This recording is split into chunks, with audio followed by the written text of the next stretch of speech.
when there's significant change, and I feel like that flag represents what it's supposed to represent, and this country is representing people the way that it's supposed to, I'll stand. Well, that was San Francisco 49ers quarterback Colin Kaepernick explaining why he says he will not stand for the national anthem. The internet, as you know by now, has exploded over the decision to sit, including fans setting fire to Kaepernick's jersey. But interestingly, Kaepernick won't stand for an anthem that, as it turns out, celebrates the death of slaves. And I'm willing to bet you had no idea about this, because the only part of the story that we sing is the first verse. And yet, if you keep singing, the Star-Spangled Banner says much more than you might think. Let's start here, because the Star-Spangled Banner came to be during the War of 1812. It was written by Francis Scott Key. The War of 1812 was a war in which the United States attempted to take Canada from the British Empire. But the U.S. underestimated the British, who were able to overrun Washington, D.C. The banner itself, it was written in 1814 about the Battle of Fort McHenry in Baltimore.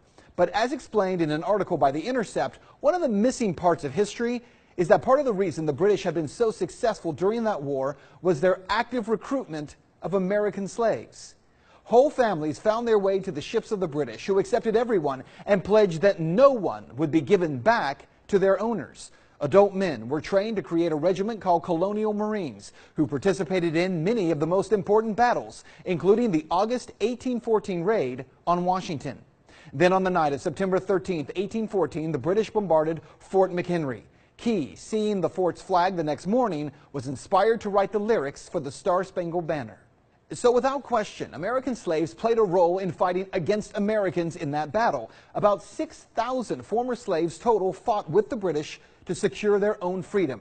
And Key, he speaks of them when he writes this: "No refuge could save the hireling and slave from the terror of flight or the gloom of the grave, and the Star-Spangled Banner in triumph doth wave o'er the land of the free and the home of the brave." Which candidly turns the anthem as we know it on its head. See, for those slaves, this was not a land of the free. Reality check. During the War of 1812, there actually was one group fighting for their freedom. And the Star-Spangled Banner celebrates America's triumph over them. There's a lot of things that need to change. One specifically is police brutality. There's people being murdered unjustly and not being held accountable. Cops are getting paid leave for killing people. So what you need to know is that for all the outrage over Colin Kaepernick, let's end here with a question. In 2015 alone, 102 unarmed black men were killed by police nationwide, and hundreds have died every year. 2014, remember this guy, Eric Gardner? He was choked to death by police because he had sold loose-leaf cigarettes. No officer was charged. 12-year-old Tamir Rice in 2014, he was shot to death within 2 seconds of officers arriving on the scene while holding a toy gun on a playground in Cleveland. And no officer was charged there either. Even this year, 2016, Philando Castillo, he was shot to death in Minneapolis. He had a concealed carry license. He never touched his gun. Yes, he had a gun on him, but he told the officer about it. And yet he was shot to death anyway. And these are only 3 faces of the hundreds of unarmed black men who have died at the hands of police officers. Now here's the question.